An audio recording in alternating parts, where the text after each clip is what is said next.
Chapter 2 Episode 33, After Hours.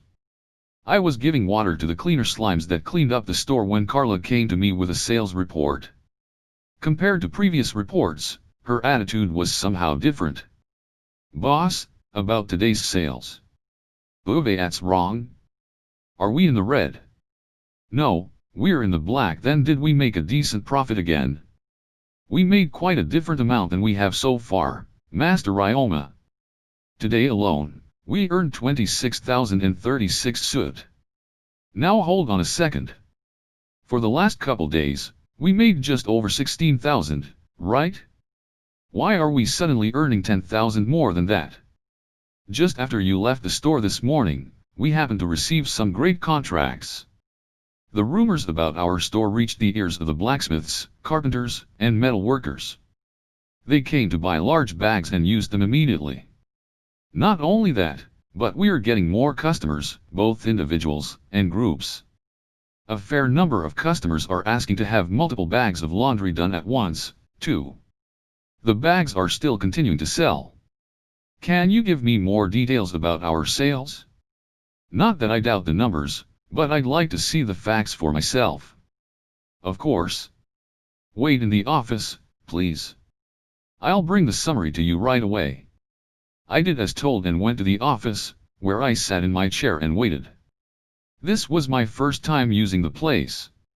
I was always either carrying laundry, taking orders, or resting in the break room. While I was pondering this, Carla came to me with a sheet of paper. "Here are today's sales numbers," she said. "Thank you." Carla had written down the individual sales for everything we offered. I took a look. Laundry for 1. 998 x 10 soot 9,980 soot. Laundry for 14, 152 x 18 soot 2,736 soot. Laundry for 35, 55 x 40 soot 2,200 soot. Bag for 1, 159 x 20 soot 3,180 soot. Bag for 14, 68 x 25 soot equals 1,700 soot. Bag for 35, 50 x 30 soot equals 1,500 soot. Equipment cleaning service, 316 x 15 soot 4,740 soot. That added up to 26,036 soot, for certain. Looks accurate. I'm surprised we made so much. Seriously, I said. Even if the bags weren't selling still, we would have made close to 20,000 soot. It was all thanks to the cleaner slimes and my employees. That reminds me, where's everyone else? They are confirming our sales in the break room." "What do you mean by confirming our sales?" "We receive a mix of small and medium bronze coins, so we sort them out to see if they match our projected earnings." "I see, then I'll help." "No, this is a job for your employees. That doesn't mean I'm not allowed to join in, does it? I may be the boss, but I'm also your co-worker.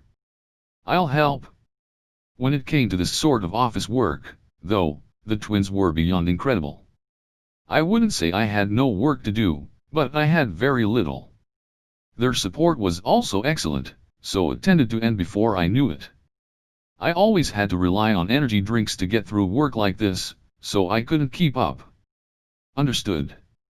But Master Ryoma, you're the boss of this store, and not just because you hold that title," Carla said, then attended me to the break room. Which wasn't especially necessary, because it was only a few steps away. "Good work today, everyone."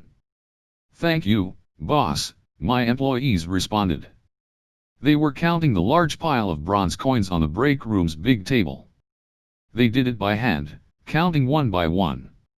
"No, thank you for running the shop without me every day. It helps a lot." "It's nothing," Maria said. "The working conditions here are great." "What she said, Master Ryoma," Carm agreed. "That's the whole point of hiring employees. It's only natural." The other employees nodded, including Carla as she stood behind me. "I see, I'm glad you feel that way. Let's get back to work, then. We just need to count the total value of these bronze coins, right?"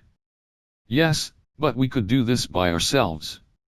The more, the merrier. Besides, that's a ton of coins, I pointed out. Today's sales added up to 26,036 soot, all of which was made up of small or medium bronze coins, which is to say I soot or 10 soot. That meant loads of bronze coins. They were to be stored in the underground vault once the total was confirmed, after which it would periodically be added to a bank account the Merchants Guild set up, but that sounded rough too. Then come over here, please. There's an open seat next to me. Thanks. I sat next to Faye and counted the bronze coins. This seemed like it would take a while by hand, but at least there were 8 of us to make it faster. After about a minute of work, I had an idea. Rather, I remembered an idea. I took the bag of lime out of my item box, drawing everyone's attention toward me, but I ignored them and appraised this small bronze coin to see its thickness and diameter.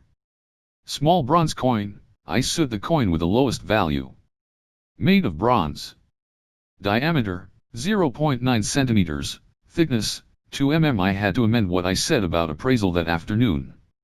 Maybe it was surprisingly useful. Boss? VV, how are you doing? Faye asked. Appraising a coin? It's not fake, is it? No, I was thinking I'd make a little tool. What kind of tool? Watch.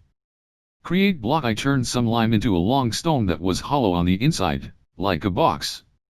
Then I cast break rock to take part of it off so that if I tilted the box, anything inside it would fall out.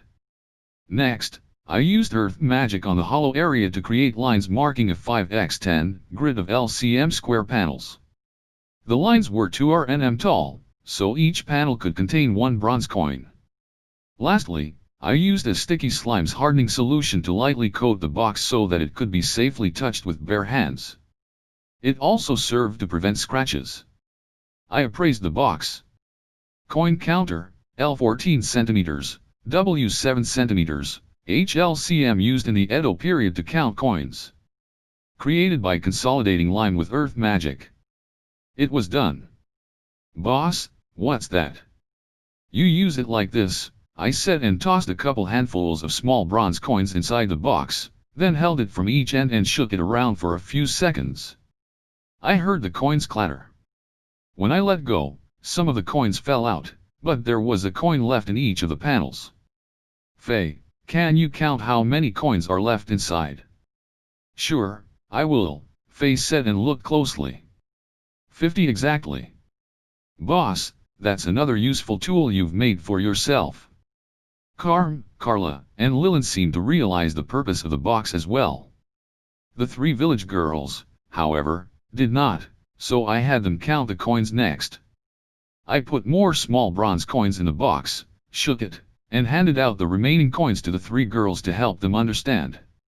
Jane was cheerful and passionate about work, but not always the best thinker, so she took a bit longer than the rest. Once everyone got it, though, I began to produce more coin counters.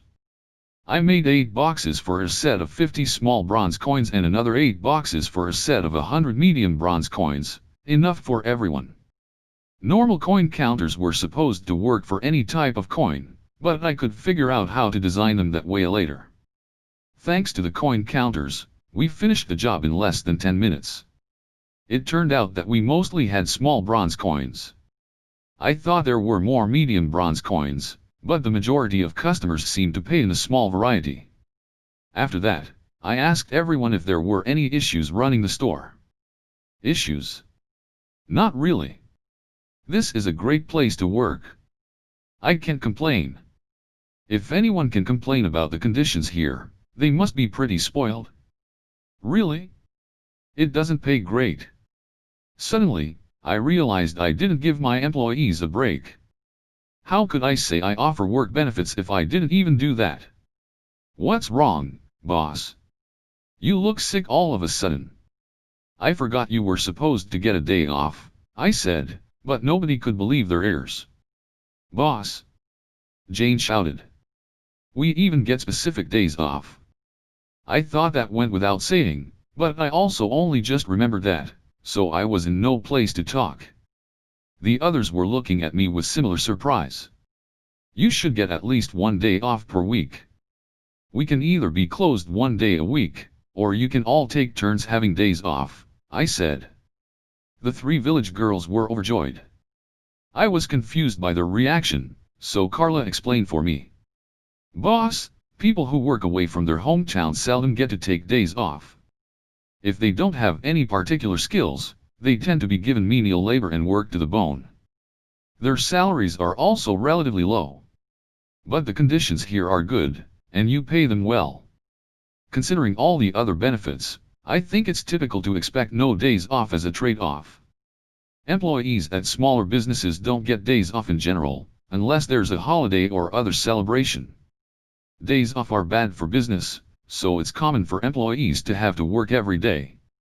Especially for new businesses, it's typical to have no time off until they get on track.